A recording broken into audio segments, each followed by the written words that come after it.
Aloha and welcome to 21.3 Degrees North. I'm Jennifer Killinger, your host for today and every day. Today we're going to be talking about some common misconceptions about science. A lot of times we hear all kinds of crazy stuff, whether it be in real life or on the internet, and it's time to clear up some of that. So stick around. So we've got Eric Shimabukuro over here, and we've got Joey Martinelli here. And all three of us are graduates from the GES, that's the Global Environmental Science program from Manoa. Some terms in science are considered contextually specific. One of those specific terms that is used by a lot of people would be the word theory. People misunderstand the definition of the generally used word theory in everyday conversation versus the definition of scientific theory. They do have clear differences in their definition. Scientific theory is defined as a well-substantiated explanation of some aspect of the natural world or an organized system of accepted knowledge that applies in a variety of circumstances to explain a specific set of phenomena. Now that is a very dry reading of the term. Can I get a little more of a general description of it? Can you put that into words that we can all understand? The theory really is just our best understood explanation of how something works. When we say something is a theory, we're saying no one has been able to prove this is not how it works. Basically what it is it's a set of explanations that have always worked. Correct, yeah. Since they were discovered, they have always worked when, applied to the same situation. I think a good way to put it is, in contrast with a law which is scientifically accepted and shown to be completely correct, I think scientific theory follows, the scientific method, and it's reproducible. That's one of the key things for the scientific theory that differs greatly from the generally accepted word theory, which is completely a person's idea, and it's an extremely opinionated term. A scientific theory is there's a process to it, there's a methodology, and there's an experiment, and it's repeatable. What exactly is science? That's such a broad term. It comes down to is the scientific method. Yes. So can anybody off the top of your head describe the scientific method? Eric can. Absolutely. The scientific method begins with an observation. You can form your own questions and ideas, and once you think you have an idea about how something works or the way a situation unfolds, then you form a hypothesis, which is basically like what people do in their everyday lives when they say, I have a theory. What you do after that is you then design some sort of experiment that allows you to test. And, this can be something as simple as things we do in our everyday lives, like taking different routes to work. You experiment, you have a different route, you time them, and you find out which is the best one. Now, sometimes the evidence that you gather in your experiment indicates that your original idea was wrong. But that's perfectly fine. That's really the great thing about science. It's about seeking knowledge and constantly refining how we understand the world around us. With that being how science is done, do you think that people generally think that about science when they hear that you are a scientist? What kind of responses do you get from people? I feel like, in general, the response is they ask, what's your field? I think oftentimes the whole scientific method piece is left out. People who aren't scientists and who don't understand science generally just think they study this because they think it's fun or they're curious about it, but the process is sort of lost in that, I think. Yeah, I think that is a really good way to put it, because when I talk to people about it, they're just like, oh, and a lot of people just close off completely, like, oh, science? Like, I'm not even going to touch that with a 10-foot pole. And and so they get really scared of it, is what has been my experience. What about for you? I've encountered that too. Until you have had some experience, like interacting with scientists or, even with students of science, it's sort of this kind of nebulous thing where it's hard to understand and there's lots of big words thrown around. Like nebulous? Like nebulous, I suppose. And What really, I would want to say to anyone, more important than anything else, is that science is a lot more approachable than people think. Almost any scientist is very excited to talk about what they're doing and to share it with you. Because they're so passionate, scientists want to make it approachable. I think everyone actually does science. They just don't really realize that Yeah. they're doing science. That example of what's the fastest route to work that Yeah. Eric came up with, a lot of people do that. You know, oh, it's traffic time, I take this route because I learned through observation and experiment, and I have concluded that these routes work. Don't So- take the H1 at rush hour. Don't take the H1 at rush hour. Ever. Don't do it. Don't do it. So let's talk about being wrong in science. Being wrong, I think, is the first step to being right. Proving something is incorrect, finding a flaw in the process, the scientific process that we came up with, we observed, we hypothesized, we experimented, we concluded. Sometimes in the future, you just find out those conclusions are wrong. But the awesome part is you discover that those conclusions are wrong through further testing, through further science. So in a sense, science is never wrong. With that being said, sometimes a conclusion will get formed through an experiment, and it will come out later that that scientist was possibly a little short on ethics, and maybe he fudged some data. Now, one of the great things about science in this day and age is that your paper will reach a lot of people, and somebody along the way will try to duplicate that experiment that you did. And now if they are not able to replicate the same data, then they start to question the conclusion that you came to. They question your methods. And there was this Nobel laureate recently who had some papers retracted. What does that mean exactly? Jargon. When a paper is retracted from a journal, it means that the journal and the scientific community at large decided that it did not fit the rigorous requirements needed in order to be presented as a viable conclusion. A peer-reviewed piece. Peer review. This is a very important topic.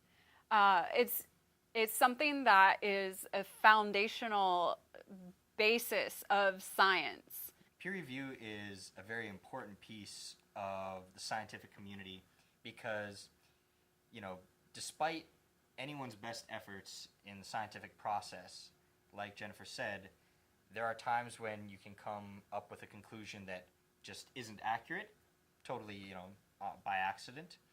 Or it could be, something a little bit more malicious where someone falsifies data or their methods in order to, try to prove a certain result. The motivations are endless, but having, all of the material peer-reviewed means that, like Jennifer said, someone will eventually retest your methods and try to duplicate your experiment, because that's what science does, is it expands upon itself. Having something peer-reviewed in a journal, generally accepted, means that people are going to rely on it. It means it's going to be retested, and that's when we find out when things are incorrect, despite the reasoning for being incorrect. What happens with the peer-reviewed articles is that they then get cited by other people. And when you have an article that has incorrect information, what happens with the papers that cited this incorrect article? I'm not entirely sure. But that is a part of science. Like right now, we're in this age where we also have corporations presenting their own version of experiments to prove what they want to prove, not necessarily doing it for the science of it. So how would we address the concerns of a consumer who is reading these reports on naturalnews.com or wherever they're getting this information? They may be coming across information that's not correct. Joey, I know that you specifically have had some fun internet debates. Can you give us a few pointers on what to look for in an article and how to go about checking to see if the facts are actually facts rather than opinions. Anyone can put up a website, so you can't trust that just because something is on the internet, it's true. It's on the internet. It seems a little obvious, when it's stated like that. Mm-hmm. But if you think about how we're presented with information, we read something on the internet, it kind of clicks like, oh yeah, maybe that happened. So my best advice, if you're really curious about something, look over the article thoroughly. Look for citations. If you look at peer-reviewed material, like we were just discussing, most important information has been cited, which means that it's not necessarily generated from this person in this article, but they relied on this information based on somebody else's scientific finding or experimental finding, their conclusion. So when you're reading articles claiming to be scientific, look for citations. Look for anything where you can continue to read further. At the end of the article, it'll say, if you want to look up this person that was quoted, look for them here. Here's their work. Here's their website. Something that lets you expand and get closer to the truth. Because that's something we all need. We can't always just be taking things at face value. An important reason to look into these resources is, just as we spoke about previously, if there was an article that was retracted for any reason, when you follow those sources, you can find out if that was the case for their proof, their evidence. Was their evidence refuted? It's important to follow the references.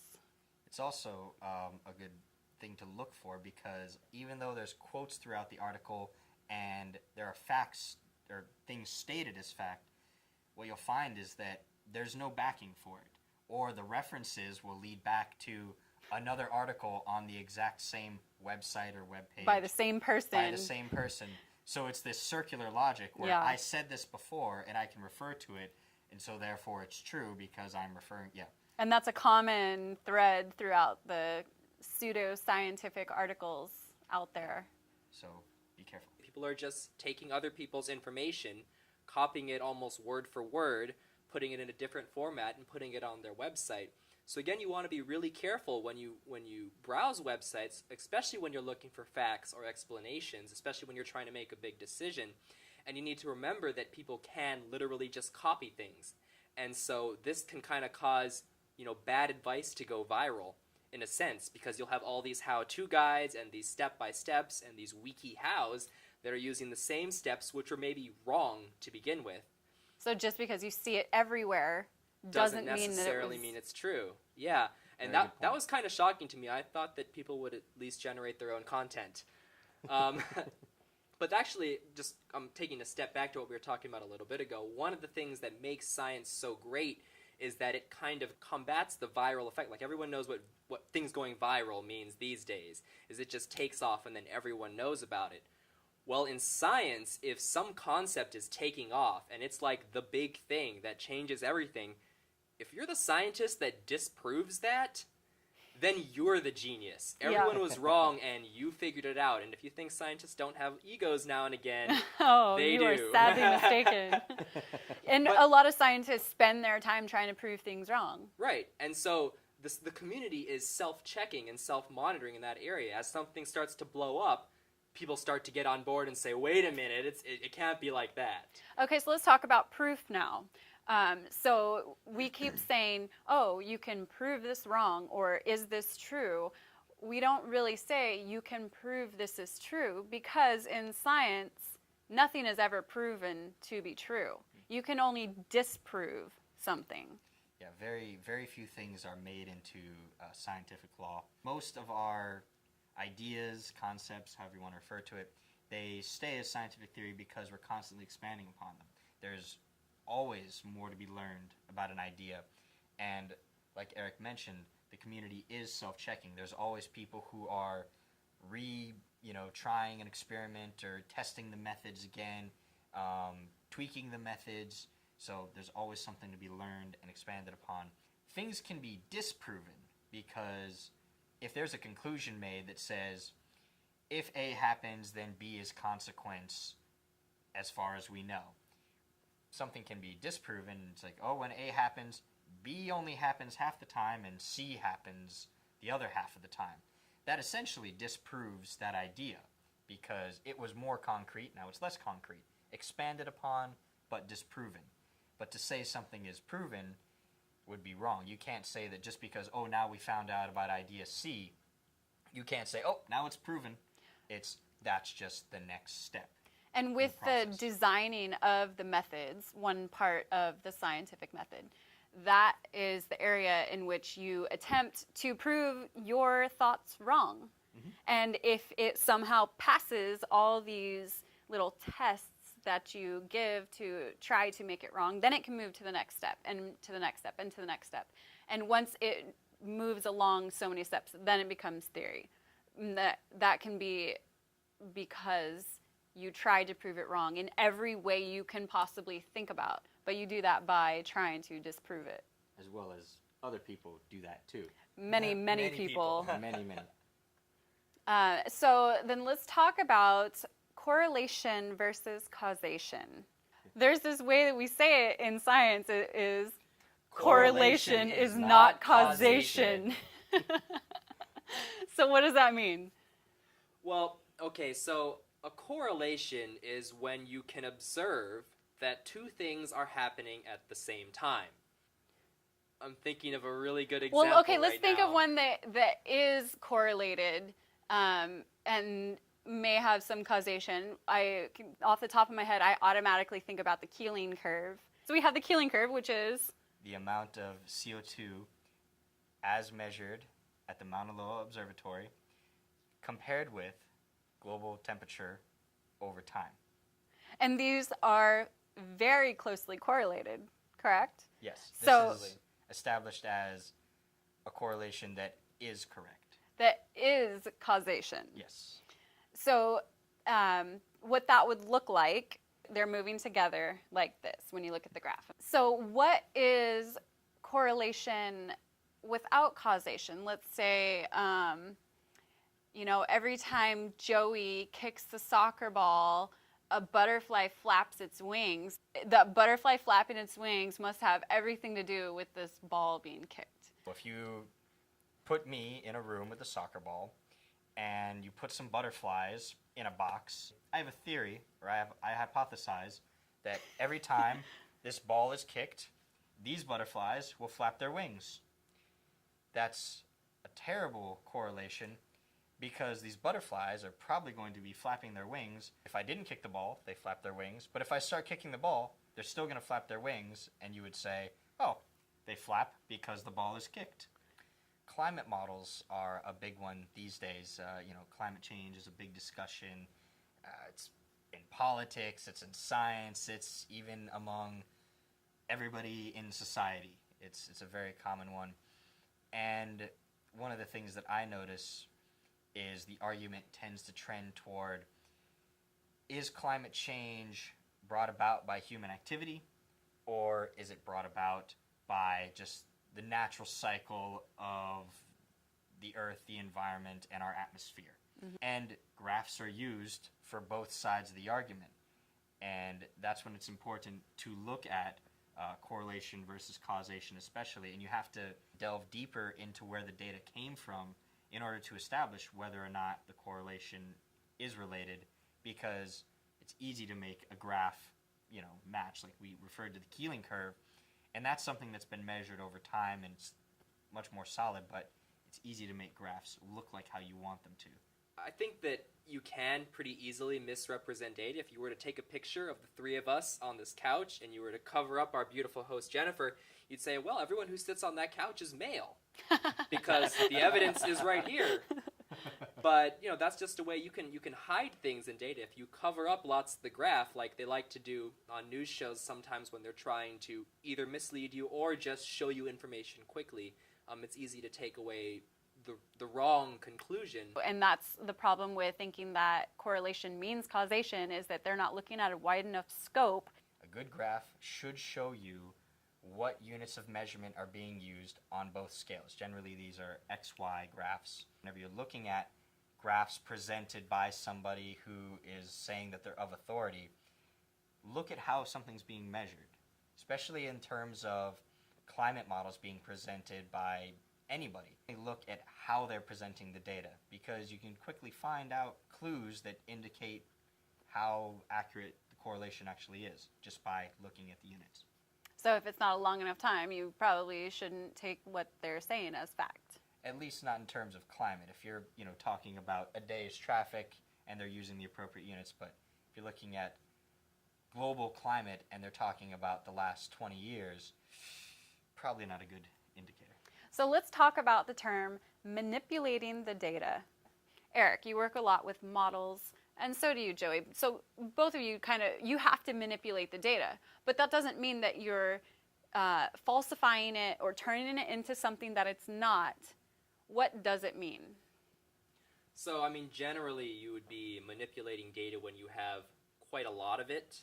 I think that's more where this term applies. At the Honolulu airport for 20 years, they've measured the temperature, every hour. To manipulate this, you could say, okay, I have all these numbers. Let's see what numbers are above 80 degrees, what numbers are above 90 degrees. You're not going in and altering what the temperature was. You're leaving that intact.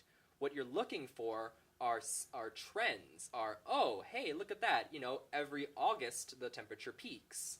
Every December, the temperature gets down to, terrible temperature like 60 degrees. So awful.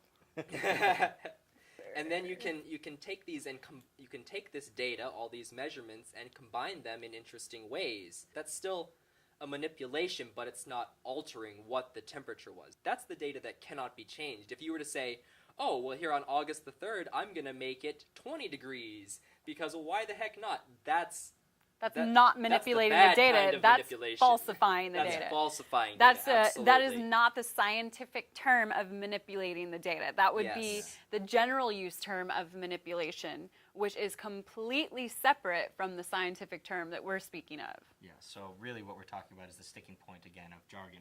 Yes. What it means is looking for patterns, looking for trends, but that's just the word we use. Another important point, and I liked your example of temperature, is if you're looking at a long-term trend, technology is not infallible.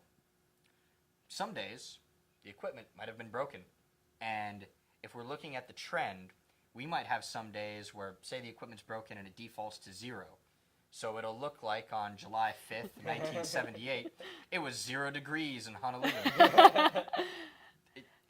And when you know for certain Heck, that is not happening. Yeah, then a manipulation would essentially be to ignore that data point. This point is not accurate, so we're removing it. That's just due diligence. When you know that there's a bad data point, you don't want it to be included in your data, because that's knowingly falsifying the data. To include bad data is also falsifying. If you include, for example, those data points, like that data point of 0 degrees, you write, on average, the highest temperature that the Honolulu airport ever experienced was 94 degrees Fahrenheit, and it was on this day.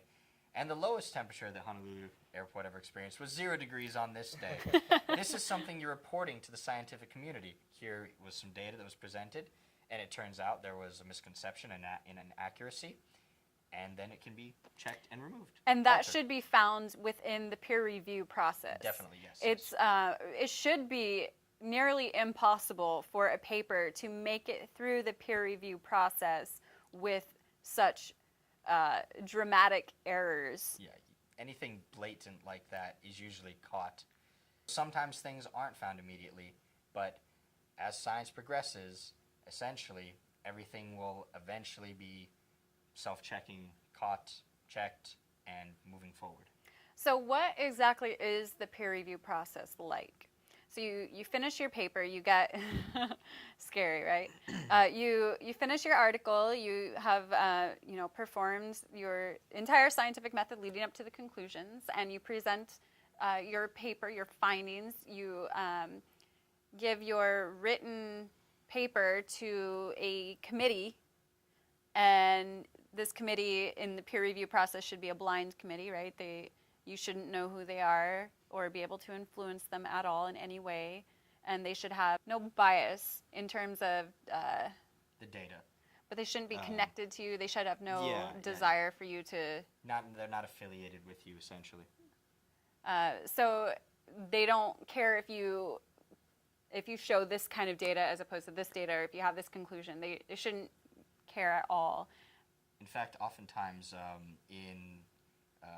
when submitting an article to a scientific journal, which is when the peer review process is especially essential because scientific journals are distributed to the whole scientific community around the world, oftentimes the people reviewing your data are in the same field as you, and so generally they're going to be, more often than not, competitors. Experts in the field. They're experts, and they're essentially competitors for this. If you're studying the same issue, and science does operate off of funding, you have to get funding to conduct your research, and in order to prove the results that you're looking at based on your hypothesis. So a lot of times, people who are reviewing are competitors. They know the field, they know what you're working on, and they're usually going to do their best to disprove you if they can. Mm-hmm. Generally, what will come of that process is that you and your other co-authors will submit the paper to the journal. They will send it to their reviewers. The reviewers will go through it. They'll make notes about, I have a question about this, or this is unclear, or you need to include this data if you talk about it. They'll just go through and basically nitpick it to find out if there are any nits that really you cannot live without. They'll send the paper back to you. You will make their corrections and resubmit it, and it goes through a couple more rounds. And usually by then, it's in a printable format. I mean, a thorough investigation is. And sometimes they're little small errors, little typographical errors, or I've seen times where an equation should have had a 2 in it and they forgot the 2 or something. That does happen. I mean, we're all still humans participating in this process. And so scientific journals and individual authors will often publish errata, or the errors, that were in their paper. Usually this will happen when a paper has either, when someone has found an error or when it has gained a lot of momentum, they'll want to go back and make sure it's really, really polished. And you can find that in, a wide range of scientific journals. Oftentimes they'll let you get the errata, the errors for free. You can just download them from the website. So again, I mean, this is everyone, at least almost everyone is really on board with getting at, the truth, or, the right data. They want to do it the right way. Definitely. And that's a great thing about the scientific community. It's not a group. It's not like a conspiracy theory group that is together, working together. I mean, the only common goal is the search for the truth. Absolutely. Thank you guys for joining us today, and thanks for our wonderful host Jennifer. And hopefully we've helped clear up some of the misconceptions you might have had about science. So as you can see, science isn't always done by crazy old white guys in white lab coats. I was like, how long do we hold up? Aloha.